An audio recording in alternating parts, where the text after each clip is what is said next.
मजदूर हैं हम और मानते हैं कि तुमसे थोड़ा अलग हैं। तुम्हारे जिस्म लहू और मांस से बने हैं, हमारे सीमेंट और गिट्टियों से। तुम मां की कोख से जन्म लेते हो, हम कारखाने की भट्टियों से। हम खदानों का कोयला हैं, तुम तिजोरी का सोना। तुम्हें पूरी दुनिया चाहिए, हमें सिर्फ एक कोना। दुनिया भले ही ईश्वर ने बनाई हो, पर इसको बदला और गढ़ा मजदूरों ने है। लेकिन इतिहास गवाह है कि मजदूर के हिस्से में हमेशा भूख, गरीबी, पलायन और बेरहमी ही आई है। नमस्कार, मैं हूं मनोज मुंतशिर। भारत के युग में आपका स्वागत है। आज हम बात करेंगे मेहनत की, मेहनत कशों की, मजदूरों की। उन मजदूरों की जो चमचमाती हुई सड़कों से लेकर आकाश चूमती इमारतें तक सब कुछ बनाते हैं, लेकिन उनके हिस्से में सिर्फ मुफलिसी के अंधेरे आते हैं। शहर में मजदूर जैसा दर बदर कोई नहीं, जिसने सबके घर बनाए उसका घर कोई नहीं। आखिर कैसे बदल सकती है मजदूर की दशा? वो कौन सा तरीका है कि तरक्की के माया महल में मजदूर को अपने हिस्से का एक छोटा सा कोना नसीब हो पाए?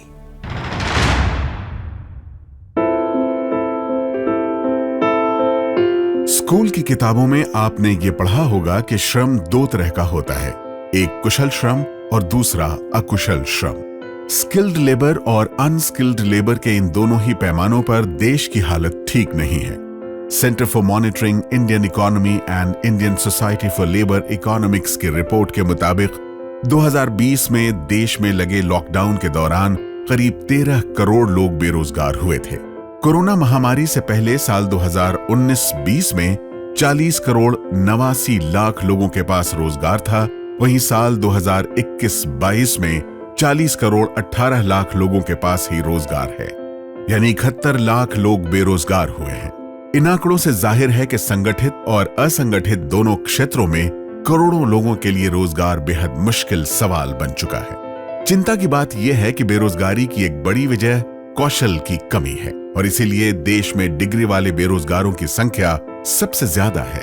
इंडियन स्किल्स रिपोर्ट 2020 बताती है कि भारत में कुल युवाओं का सिर्फ 48.7% ही रोजगार के योग्य है।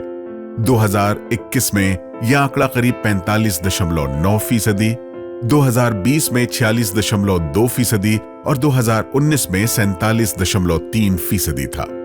कौशल विकास रिपोर्ट के मुताबिक पिछले 4 सालों में देश के युवाओं की एम्प्लॉयबिलिटी यानी नौकरी हासिल करने की योग्यता में कोई विकास नहीं हुआ है और यह आंकड़ा 46% के आसपास ही घूम रहा है, यानी हर 2 में से करीब 1 भारतीय युवा रोजगार के योग्य नहीं है।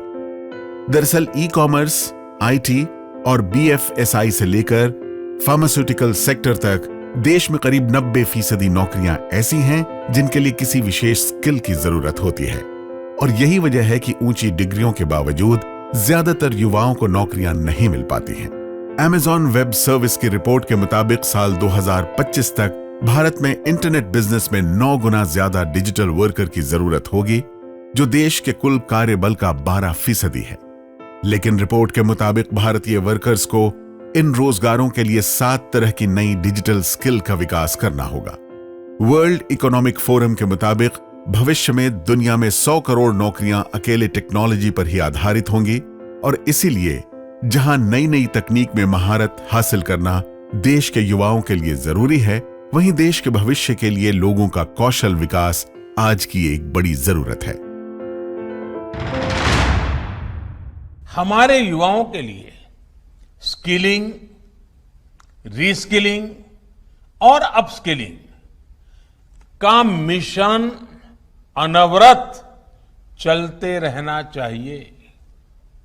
बड़े बड़े एक्सपर्ट्स आज अनुमान लगा रहे हैं कि जिस तरह तेजी से टेक्नोलॉजी बदल रही है, आने वाले 3-4 वर्षों में बहुत बड़ी संख्या में लोगों को रीस्किलिंग की जरूरत पड़ेगी। भारत एक युवा देश है। हमारी आबादी का सेंट्रल पॉइंट 28 साल है, यानी आधी आबादी की उम्र 28 साल से कम और बाकी आधी की 28 साल से ज्यादा है। हमारे देश में कामकाजी उम्र वाले लोगों की संख्या 50 करोड़ से ज्यादा है। घरेलू श्रम बाजार के मामले में हम चीन के बाद दूसरे नंबर पर हैं।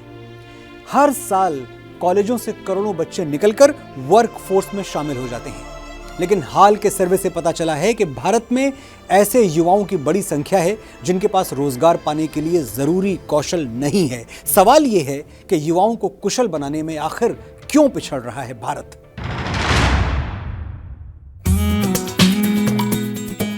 भारत दुनिया के सबसे ज्यादा कार्यबल वाले देशों में एक है। अमेरिका और यूरोपीय देशों के मुकाबले भारत का घरेलू श्रम बाजार बहुत बड़ा है, लेकिन विकसित देशों में 60% की तुलना में भारत की कामकाजी आबादी का 3% से भी कम व्यावसायिक रूप से प्रशिक्षित है।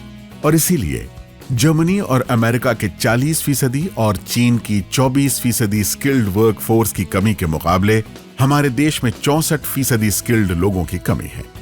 जाहिर है, स्किल डेवलपमेंट के मामले में भारत बहुत पीछे खड़ा है।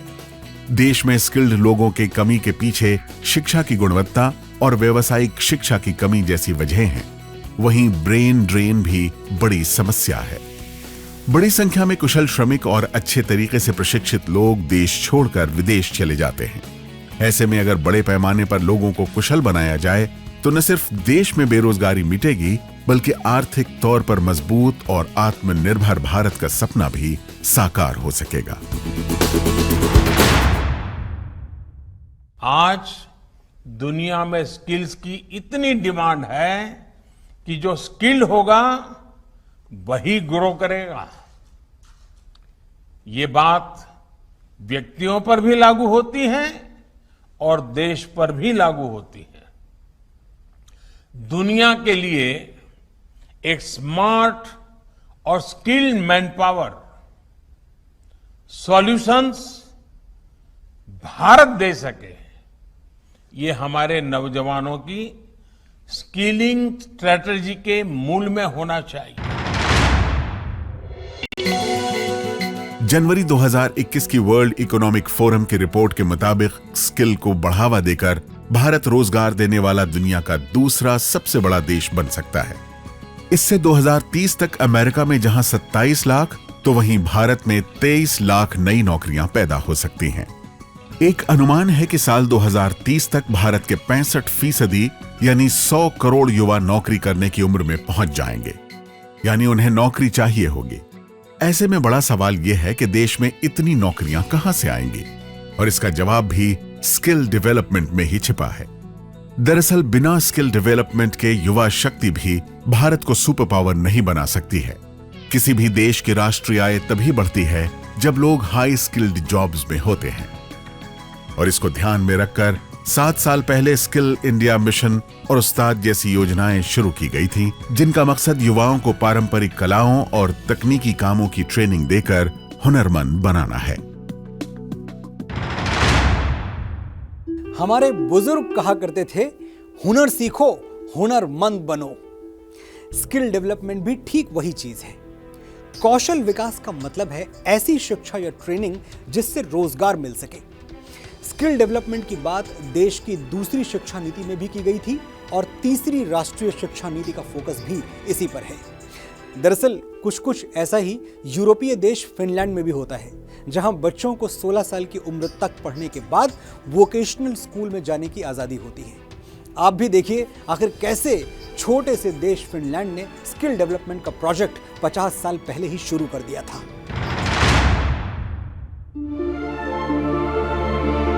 भारत से करीब 9000 किलोमीटर दूर एक छोटा सा यूरोपीय देश है फिनलैंड। 55 लाख की आबादी वाले फिनलैंड की शिक्षा व्यवस्था से हम बहुत कुछ सीख सकते हैं। एबीपी न्यूज ने फिनलैंड के एजुकेशन सिस्टम की गहराई से पड़ताल की है। हमने देखा कि वहां गांव और शहरों के स्कूलों में सुविधाएं और पढ़ाई की गुणवत्ता का स्तर एक जैसा होता है, लेकिन सबसे खास बात यह है कि बच्चों के पास यह विकल्प हमेशा मौजूद रहता है कि 9 साल तक स्कूल में पढ़ने के बाद वो एकेडमिक करियर की तरफ आगे बढ़ सकते हैं या फिर वोकेशनल ट्रेनिंग भी ले सकते हैं। ये राजधानी हेलसिंकी के पास वांटा वोकेशनल कॉलेज है, जहां 9 साल स्कूल की पढ़ाई करने के बाद इन छात्रों ने हेयर ड्रेसर बनने का फैसला किया है। इसी तरह जो छात्र मेसन यानी राजमिस्त्री बनना चाहते हैं उन्हें भी ट्रेनिंग दी जाती है। हम यहाँ राजमिस्त्री का काम सीख रहे हैं। हम ईंट लगाना सीख रहे हैं। वोकेशनल स्कूल में पहले साल तो हमें थ्योरी करवाई जाती है और हम इन नकली बालों पर प्रैक्टिस करते हैं। दूसरे साल में भी थ्योरी होती है, लेकिन हमें लोगों के बालों पर प्रैक्टिस करने का मौका मिलता है। वोकेशनल स्कूल में पढ़ाई के बाद छात्र आमतौर पर नौकरी करते हैं, लेकिन अगर इरादा बदल जाए तो छात्र जरूरी परीक्षा देकर कॉलेज या पॉलिटेक्निक में आगे की पढ़ाई भी कर सकते हैं। कौशल विकास की अहमियत फिनलैंड काफी पहले समझ गया था। प्रधानमंत्री मोदी जिस स्किल्ड इंडिया की बात करते हैं, उस पर फिनलैंड में 1970 में ही काम शुरू हो गया था। हालांकि फिनलैंड और भारत की आबादी में जमीन आसमान का अंतर भी मौजूद है। जब देश आजाद हुआ तब करीब 30 करोड़ की आबादी थी और आज करीब 130 करोड़ की आबादी है। जाहिर है, जिस तेजी से देश की आबादी बढ़ी है उतनी तेजी से तरक्की नहीं हुई है। लेकिन ऐसा भी नहीं है कि कुछ तरक्की हुई ही नहीं। करोड़ों लोगों को रोजगार मिला है। खास तौर से 1991 में जब देश आर्थिक उदारीकरण की राह पर आगे बढ़ा तो देश में विदेशी निवेश आया और रोजगार की तस्वीर भी पहले से बेहतर हुई। लेकिन अगर देश को आत्मनिर्भर बनाना है तो निवेश के अलावा स्किल डेवलपमेंट के मोर्चों पर भी काम करने की जरूरत है। बुलाते हैं हमें मेहनत कशों के हाथ के छाले, चलो मोहताज के मुंह में निवाला रख दिया जाए। 2015 में शुरू हुए स्किल इंडिया के मिशन का मकसद भी युवाओं को ऐसी विशेष ट्रेनिंग देना है जिससे उन्हें आसानी से रोजगार मिल सके। स्किल इंडिया मिशन के तहत करीब 20 केंद्रीय मंत्रालयों और विभागों के जरिए प्रधानमंत्री कौशल विकास योजना, जन शिक्षण संस्थान, इंडस्ट्रियल ट्रेनिंग इंस्टीट्यूट और दीनदयाल अंत्योदय योजना जैसी कई योजनाएं चलाई जा रही हैं, जिनके तहत अभी तक करीब 5 करोड़ 70 लाख युवाओं को ट्रेनिंग दी जा चुकी है। दरअसल सरकार का मकसद देश में अलग अलग तरह के काम में निपुण लोगों की फौज खड़ी करना है और इस काम में वोकेशनल स्कूल बड़ी भूमिका अदा कर सकते हैं। इसलिए तीसरी राष्ट्रीय शिक्षा नीति में भी स्किल डेवलपमेंट पर ज्यादा जोर दिया गया है। स्किल डेवलपमेंट, कौशल विकास, ये वो हथियार है जिसके जरिए बेरोजगारी का विनाश किया जा सकता है। अगर भारत को आर्थिक शक्ति बनाना है तो इसके लिए देश में स्किल्ड लोगों की एक बड़ी फौज भी तैयार करनी होगी। और जिस तेजी से आबादी बढ़ रही है उसे देखते हुए भी कौशल विकास बेहद जरूरी हो चुका है, क्योंकि इसके जरिए ही बेरोजगारी की चुनौती से निपटा जा सकता है। देश के विकास में कौशल विकास क्या कमाल कर सकता है, इस बारे में विशेषज्ञों की राय भी जान लेते हैं। इंडस्ट्री को क्या चाहिए? स्किल वर्कफोर्स चाहिए। अगर इंडस्ट्री को स्किल वर्कफोर्स मिलता है तो इंडस्ट्री की जो प्रोडक्टिविटी है वो डेफिनेटली बढ़ जाती है। प्रोडक्टिविटी से उस प्रोडक्ट की क्वालिटी एंड क्वांटिटी दोनों में ही फ़र्क पड़ता है और जिससे अल्टीमेटली इकोनॉमी में जो ग्रोथ होनी चाहिए वो ग्रोथ देखने को मिलती है और उसका डायरेक्ट और इनडायरेक्ट बेनिफिट स्किल्ड वर्कफोर्स से देखने को मिलता है। तो definitely skilled workforce plays a very important role in the whole economy of a country. गरीबी मिटाना है तो रोजगार चाहिए और रोजगार के लिए निवेश के साथ स्किल भी चाहिए, यानी किसी काम में महारत जरूरी है। हर चीज एक दूसरे से जुड़ी हुई है, इंटरकनेक्टेड है। किसी एक चीज को छोड़कर हम विकास की राह पर आगे नहीं बढ़ सकते।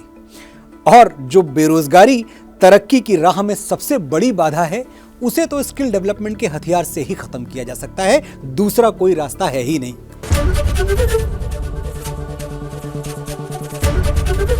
एबीपी न्यूज आपको रखे आगे।